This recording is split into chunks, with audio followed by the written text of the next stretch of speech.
Halo sobat semuanya, jumpa lagi dengan Riva Media. Kali ini kita akan belajar tentang pemrograman Android dengan menggunakan Python Kiwi. Kali ini kita langsung saja studi kasus bagaimana cara membuat kalkulator Android dengan menggunakan Kiwi. Oke teman-teman semuanya, sebelumnya saya sudah pernah membuat playlist tentang Kiwi. Jadi rekan-rekan semuanya jika ingin mengetahui basic dari Python Kiwi ini, rekan-rekan bisa langsung kunjungi ke playlist kami di Riva Media tentang belajar Kiwi. Oke, langsung saja kita buka Visual Studio kita. Kemudian kita akan bikin sebuah file bernama main.py. Saya menyarankan teman-teman semuanya langsung saja bikin file bernama main.py. Karena kenapa? Karena di dalam Kiwi ini menggunakan bulldozer, dia akan mendeteksi otomatis file di dalam folder ini bernama main.py. Jadi di sini saya langsung menggunakan main.py agar nanti tidak perlu mengatur konfigurasi tambahan lagi. Oke, pertama-tama kita akan langsung kita import modul yang akan kita gunakan di dalam Kiwi. Kita gunakan from Kiwi, kemudian app, import. Kita import yang pertama adalah app-nya. Kemudian yang kedua from Kiwi, UX, kemudian widget, import widget. Oke, cukup dua dulu. Ini sudah bisa untuk membuat aplikasi Kiwi minimal jendelanya. Kemudian kita akan bikin dua kelas. Yang pertama kelas untuk formnya, kemudian yang kedua adalah kelas untuk app-nya. Kita akan gunakan kelasnya semisal kalkulator saja. Oke, kemudian ini akan memanggil widget. Kemudian ini kita pas saja. Kemudian yang kedua kelasnya ini adalah app-nya. Kita akan gunakan kalkulator. Kemudian kita tambahkan app. Ini adalah format dari Kiwi. Kemudian kita akan mengextend app-nya. Ini juga kita langsung pas saja. Oke, rekan-rekan semuanya, saya jelaskan sedikit. Di sini ada kalkulator app. Ini kenapa? Karena ketika nanti kita menggunakan format penulisan seperti ini, kita tidak perlu melakukan konfigurasi lagi untuk memanggil file .kv-nya. Jadi ini langsung kita bikin file bernama kalkulator.kv. Ini sudah bisa. Jadi di sini ini langsung otomatis akan mencari file kalkulator.kv di dalam folder yang ada di dalam project kita. Jadi ini langsung kita tuliskan kalkulator. Kemudian di sini kita membuat sebuah file bernama kalkulator.kv. Ini akan otomatis. Oke, sekarang kita panggil if name sama dengan main. Maka kita eksekusi kalkulator app. Kemudian kita gunakan run seperti ini. Oke, sekarang kita coba jalankan. Oke, aplikasi kalkulator sudah muncul. Nah, sekarang kita akan coba untuk memberikan widget-widget yang diperlukan untuk sebuah kalkulator. Sebelumnya di sini saya akan jelaskan. Pertama-tama kita akan mencoba untuk bikin box layout dengan cara vertikal. Yang di bagian atas ini kita akan gunakan untuk text input. Kemudian yang kedua ini kita akan isikan grid layout. Dan grid layout ini kita isi atau kita set kolomnya 4, kemudian row-nya adalah 5, dan di sini kita gunakan untuk meletakkan button-button. Teman-teman semuanya, kelas utamanya adalah kalkulator.app. Jadi kita perlu mengimport atau memanggil kalkulator ini ke dalam kalkulator.app. Jadi kelas ini kita panggil di sini. Ada beberapa cara yang bisa kita gunakan. Yang pertama, kita bisa bikin sebuah fungsi bernama dev-build. Oke. Kemudian ini kita panggil kalkulator seperti ini. Ini adalah cara yang pertama. Kemudian kita juga bisa menggunakan cara yang kedua. Ini kita pas saja. Kemudian ini kita panggil di sini. Nama kelasnya kalkulator. Kemudian kita kasih titik 2. Oke, seperti ini juga diperbolehkan. Jadi ini opsional, silakan rekan-rekan semuanya bisa menggunakan cara ini atau cara seperti ini. Tapi di sini saya lebih suka menggunakan cara dengan meletakkan atau memanggil kelas kalkulatornya ini di dalam file.kv. Jadi di sini agak lebih clean karena nanti di dalam file main.py ini banyak sekali coding-coding sebagai fungsi utama untuk menjalankan kalkulatornya. Jadi sebisa mungkin kalau bisa kita lakukan di kalkulator.kv, kita lakukan di kalkulator.kv. Oke, ini cara seperti ini. Ini kita sudah bisa untuk memanggil kelas kalkulator ke dalam kalkulator.app. Oke, pertama-tama kita akan coba untuk membuat sebuah box layout terlebih dahulu dengan orientasinya adalah vertikal. Oke, sekarang kita akan coba untuk menambahkan sebuah widget di dalam kelas kalkulator. Ini kalkulator kita panggil di sini. Kita gunakan kurung seperti ini. Kita akan bikin box layout, kemudian orientasinya adalah vertikal. Kemudian kita set untuk size-nya. Ini kita akan panggil root width, kemudian tingginya adalah root.height. Maksudnya apa? Root.width ini adalah dimensi device yang rekan-rekan gunakan. Kemudian biasanya saya di sini menggunakan identifikasi key apa yang saya gunakan. Kita bisa menggunakan seperti ini key, kemudian versi dari key kita 22.1 seperti ini. Kemudian kita akan coba juga untuk mengimpor sebuah modul yang ada di dalam key yang kita gunakan untuk memanggil color dalam bentuk CMYK. Biasanya key ini menggunakan RGB dan kebetulan kami tidak terbiasa dengan RGB, jadi saya menggunakan CMYK sebagai alternatifnya. Jadi saya perlu mengimport modul lagi bernama utils key utils. Jadi ini digunakan untuk mengimport color CMYK. Oke, di sini box layoutnya sudah kita bikin. Jadi ini sudah ada box layoutnya. Kemudian yang di bagian atas ini kita tambahkan text input. Jadi di sini kita akan tambahkan text input. Oke, kemudian kita set textnya adalah 0 seperti ini. Sekarang kita coba ya, kita jalankan apakah sudah ada text inputnya. Oke, rekan-rekan semuanya bisa cek di sini sudah ada text input. Oke, di sini sudah memenuhi layar dari kalkulator. Jadi ini nanti perlu kita lakukan konfigurasi. Kemudian setelah tag input, di sini rekan-rekan bisa melihat ya. Setelah tag input, kita akan mencoba menambahkan grid layout di bagian bawahnya. Jadi kita set di sini grid layout. Kemudian kita set untuk kolomnya 4, kemudian row-nya kita set 5. Kemudian ini kita coba membuat sebuah button. Dan button ini kita akan tambahkan teksnya adalah persen. Oke, sekarang kita coba jalankan. Oke, di sini sudah ada button persen dan di sini sudah ada teks input dengan teksnya adalah 0. Selanjutnya kita akan mencoba untuk menduplikasi button-button yang kita gunakan di dalam kalkulator ini. Jadi kita akan coba untuk menyesuaikan sesuai dengan teks yang ada di dalam screenshot ini.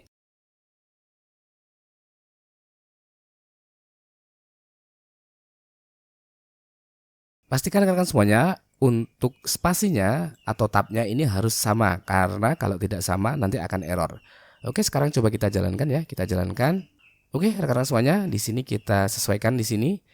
Sepertinya tombol-tombol ini sudah sesuai dengan apa yang ada di dalam draft ini.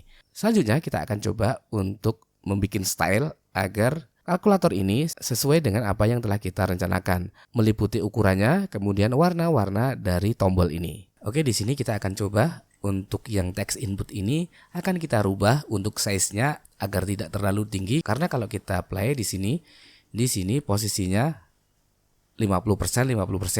Dan di sini akan kita coba untuk mempersempit area dari text editnya atau input teksnya. Oke, kita akan set di dalam text input ini akan kita rubah. Ada beberapa properti yang perlu kita tambahkan.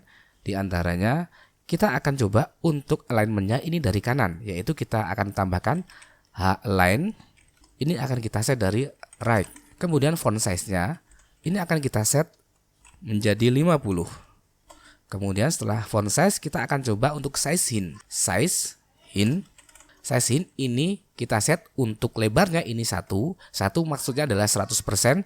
Kemudian untuk tingginya ini akan kita ubah menjadi 15% atau bisa kita tulis dengan 0,15. Oke, setelah itu kita akan coba untuk menambahkan spasi. Ini kita kasih spasi sebanyak 10. Kemudian agar supaya teks ini tidak bisa diakses oleh keyboard selain tombol dari kalkulator, kita akan coba untuk set menjadi read only-nya ini true. Jadi hanya bisa dibaca saja. Oke, seperti itu. Sekarang kita coba kita jalankan ya. Kita jalankan. Maka teman-teman bisa melihat, oke, sekarang sudah proporsional antara button dan juga teks inputnya. Sekarang akan kita coba untuk menambahkan warna dari masing-masing button ini agar supaya sesuai dengan draft yang telah kita bikin. Untuk C dan juga backspace ini akan kita coba warnai merah. Oke, kita cari untuk yang C. Di sini kita warnai merah. Kita akan gunakan import utils, key utils. Jadi kita akan gunakan background color-nya. Ini akan kita import dari utils get color from hex, kemudian akan kita rubah warnanya adalah untuk background kita warnai merah ya, FF0000. Kemudian juga kita set untuk warnanya menjadi putih. Jadi kita gunakan color, kita copy saja di sini. Untuk colornya ini kita set menjadi putih. Untuk putih kita bisa gunakan F sebanyak 6 kali. Oke, sekarang coba kita jalankan. Oke, di sini sudah berwarna merah ya, tetapi di sini merahnya ini tidak sesuai dengan apa yang ada di gambar. Jadi ini akan kita tambahkan properti lagi. Kita set background normal. Ini kita set menjadi kosong seperti ini. Sekarang coba kita jalankan. Oke, warnanya sudah sesuai. Sekarang untuk yang backspace ini akan kita coba untuk warnanya kita rubah juga. Oke, di sini langsung saja kita copy biar cepat. Ini kita copy, kemudian kita masukkan di sini. Pastikan tabnya sesuai dengan yang ada di atasnya. Kita jalankan lagi. Oke, sesuai. Kemudian kita akan coba untuk yang warna-warna lain. Di sini untuk yang angka ini warnanya putih. Jadi akan kita set untuk yang 789 sampai sini 0 ini juga akan kita warnai putih. Ini langsung saja kita copy. Kita masukkan di angka 7, kemudian di sini kita set untuk backgroundnya kita gunakan putih. Kemudian untuk warnanya di sini kita set menjadi hitam. Oke, ini kita copy saja biar cepat. Oke, sekarang coba kita jalankan. Oke, seperti ini ya hasilnya. Dan di sini teman-teman bisa melihat ketika kita kasih warna di sini tidak ada spasi sama sekali. Jadi kita akan coba tambahkan di sini untuk spacingnya. Kita set menjadi 10. Kemudian kita tambah lagi, kita akan tambahkan padding. Sekarang kita jalankan. Oke, tampilannya adalah seperti ini. Oke, sekarang akan kita coba tambahkan padding untuk pinggir-pinggirnya ini karena ini terlalu mepet ke pinggir. Jadi kita akan coba tambahkan padding di dalam box layout-nya di sini. Kita set untuk padding ini kita set 40. Sekarang kita coba kita jalankan. Oke, hasilnya seperti ini. Saya pikir ini sudah mendekati ya, walaupun warnanya berbeda tetapi di sini sudah hampir mendekati. Mungkin untuk form kami cukupkan sekian. Kita akan coba bagaimana cara untuk menjalankan atau memberikan coding-coding untuk tiap button ini dan juga bagaimana cara perhitungan yang bisa kita lakukan di dalam kalkulator ini. Oke, teman-teman semuanya, jadi kita akan coba untuk menambahkan sebuah event. Ketika diklik maka dia akan menjalankan fungsi tertentu. Tentunya untuk eventnya ini akan kita tambahkan pada button-buttonnya. Jadi untuk event saat klik di key ini untuk button ada yang namanya on press. Ini adalah event ketika button ini ditekan. Oke, jadi di sini akan saya eksekusi ketika tombol di press, saya akan mengarah ke root. Kemudian kita akan bikin sebuah fungsi. Dan di sini fungsinya saya namakan calculation. Kemudian dia akan mengirimkan sebuah parameter atau argumen. Di sini yang saya kirimkan adalah sesuai dengan teks yang ada di dalam button tersebut. Oke, root ini maksudnya adalah kita mengakses kelas utama dari widgetnya, yaitu di sini. Di sini root calculation berarti kita akan bikin di sini sebuah fungsi bernama calculation. Kemudian dia mempassing sebuah teks. Di sini saya akan coba tambahkan untuk argumennya ini saya namakan input. Jadi di sini akan kita gunakan self, kemudian akan kita gunakan atau kita tambahkan input. Jadi data-data yang dikirim dari file cafe tadi akan ditangkap dengan variabel input. Oke, sekarang kita coba kita gunakan print saja. Kita print input. Oke, sekarang coba kita jalankan. Ketika di press, maka di sini rekan-rekan bisa melihat ya, di sini ada tanda persen. Oke, tandanya untuk button ini sudah berfungsi. Sekarang akan kita coba untuk semua button ini agar bisa berfungsi. Ini tinggal kita copy saja di sini, kemudian di sini kita ketikkan C, disesuaikan dengan karakter teksnya.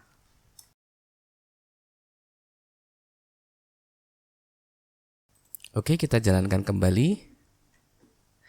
Kita cek. Oke, sempurna ya. Sekarang kita akan coba ketika diklik, ini akan langsung mengisikan di dalam teks ini, tidak di dalam konsol ini. Sekarang kita akan mencoba untuk menambahkan ID untuk teks inputnya. Di sini digunakan untuk ID ketika kita mengakses widget di dalam kelasnya. Di sini akan saya tambahkan ID sama dengan text box itu saja, biar enak diingat. Kemudian di sini kita akan deklarasikan untuk teks input tadi, text box sama dengan self, kemudian IDS, namanya apa? Text box. Kita copy di sini, text box, kemudian titik teks. Nah, ini digunakan untuk menangkap yang ada di dalam text box. Untuk mengisi text box, ini bisa kita set seperti ini. Self IDS text box titik teks sama dengan ini kita isikan inputnya. Oke, seperti ini. Sekarang coba kita jalankan. Oke, sukses ya. Dia akan masuk di dalam text box-nya. Tetapi tentunya ini tidak seperti ini untuk kalkulator. Jadi ini akan kita tambahkan self IDS text box titik teks. Ini kita tambahkan plus sehingga ketika ada tambahan baru nanti tidak akan hilang. Oke, sekarang coba kita jalankan lagi. Oke, seperti ini ya. Nah, di sini kita perlu menformat agar teks dari kalkulator ini tidak acak-acakan seperti ini. Karena tentunya kita butuh rule-rule dari tampilan dari text box ini. Oke, sekarang akan kita bikin rule-nya. Ketika kita klik C, maka nanti text box-nya ini menjadi clean. Kemudian ketika kita klik backspace, maka di sini karakter yang terakhir ini akan terhilang atau akan menghilangkan karakter terakhir dari text box-nya. Oke, kita bikin di sini dengan menggunakan if else kondisi. If input sama dengan C atau clean, maka akan kita set untuk text box-nya ini menjadi kosong seperti ini. Kemudian kita gunakan elif, inputnya ini adalah karakter backspace, maka akan kita hilangkan karakter terakhir dari text box. Kita bisa set seperti ini, text box sama dengan text box, kemudian kita atur jumlah dari karakter text box, kemudian -1.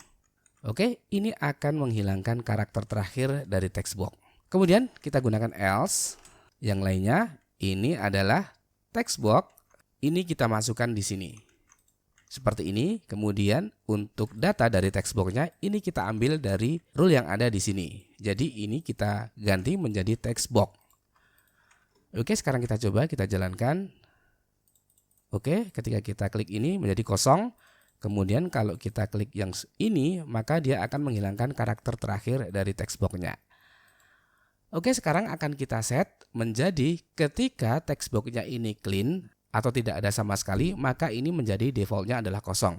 Karena kenapa? Kalau kita lihat di sini, ketika kita klik seperti ini, kemudian kita klik C, maka di sini akan kosong. Sama juga halnya dengan backspace, di sini akan menjadi kosong atau tidak ada sama sekali. Biasanya untuk kalkulator defaultnya adalah 0. Jadi sekarang akan kita coba bikin rule di sini. If text box sama dengan kosong, maka kita bikin default di sini, kita masukkan saja di sini. Maka kita bikin default untuk text box-nya ini menjadi kosong. Kemudian kita gunakan else. Oke, seperti ini.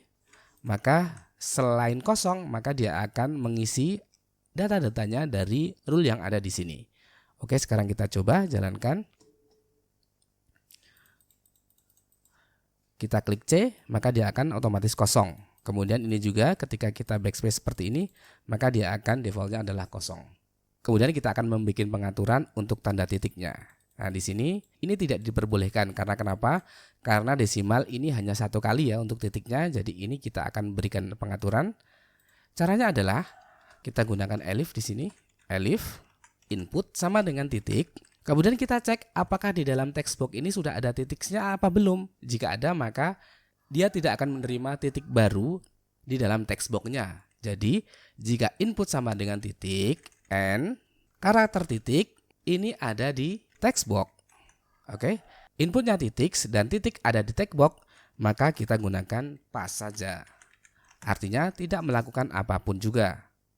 Jadi text box-nya tetap mengambil text box yang ada di dalam text box default-nya. Oke, seperti ini ya contohnya. Ketika ini sudah ada titik, maka dia tidak akan mengisikan titik lagi karena titik maksimal adalah 1. Oke, seperti itu ya. Nah, ini titiknya tidak bisa digunakan lagi. Oke, seperti itu. Kemudian kita akan memberikan rule juga untuk operatornya seperti pembagian, kemudian persentase, perkalian dan sebagainya. Tentunya kalau datanya seperti ini juga tidak pas.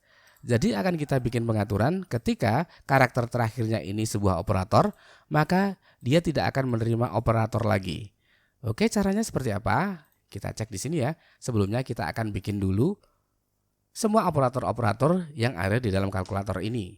Di sini ada operator plus, kemudian minus, perkalian, kemudian pembagian dan juga persentase. Jadi di sini kita bikin kondisi elif input ini ada di operator. Oke, jika input ini ada di all operator. Oke, kita bikin kondisi if text box min 1 ini artinya adalah karakter terakhir dari text box ini not in all operator. Jadi karakter yang terakhirnya ini tidak ada di all operator dan text box min 1 tidak sama dengan titik, maka di sini kita masukkan text box sama dengan input. Kenapa saya isikan titik? Karena kalau karakter terakhirnya adalah titik, tentunya kita tidak boleh menambahkan operator karena setelah titik tentunya kita harus menambahkan angka. Jadi misalkan 0, ditambah itu adalah aturan yang salah. Jadi 0,1 tambah. Ini untuk mengecek apakah karakter terakhirnya adalah all operator. Jika seperti itu, maka text box-nya ini kita set menjadi inputnya. Oke, sekarang kita coba jalankan ya. Kita coba jalankan 78. Oke, kita kembali 78%. Kemudian di sini setelah persen kita tidak bisa mengisikan operator lain. Plus titik. Nah, ini tidak bisa. Setelah titik tidak bisa. Kita harus mengisikan seperti ini. Sepertinya ini masih ada error ketika posisi 0 ini seharusnya 0 ini tidak boleh terjadi, atau ketika ini posisi 0, ketika kita klik seperti ini maka harusnya 0-nya hilang dan diganti dengan angka-angka yang ini. Oke, bagaimana caranya? Di sini kita bikin kondisi lagi ya. Elif text box-nya adalah 0 dan input tidak sama dengan 1. Kemudian kita tambahkan lagi and input not in all operator. Maka di sini kita set text box-nya sama dengan input. Oke, coba kita jalankan kembali ya. Kita jalankan. Ketika ini posisi kosong, ketika klik seperti ini, dia akan otomatis menjadi 8. Tidak seperti tadi 08. Oke, sudah beres ya di sini. Kita kasih koma. Oke, kemudian persen, kemudian 8. Oke, bisa di sini.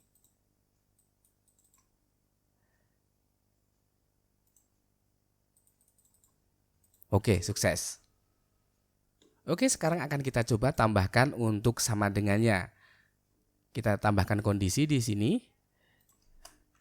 Elif input ini sama dengan, maka kita akan melakukan perhitungan. Di dalam Python kita bisa menggunakan fungsi eval. Jadi kita set di sini text box-nya adalah eval. Kemudian kita ambil dari perhitungan mana? Yaitu perhitungan dari text box-nya. Oke, eval ini digunakan untuk menghitung karakter yang ada di dalam text box. Dia akan otomatis menghitung string-string, mengidentifikasi karakter-karakter yang ada di dalam text box. Kemudian ini kita rubah menjadi string karena eval ini tipe datanya bukan string, jadi ini kita convert menjadi string. Oke, sekarang kita coba ya, kita jalankan. 78 dikali 1 sama dengan 78. 45 dikali 0 sama dengan, oke, seperti itu ya. 7 tambah 8 dikurangi 6 ditambah 2 hasilnya. Oke, sudah sukses teman-teman semuanya. Sepertinya fungsi dasar dari kalkulator ini sudah selesai.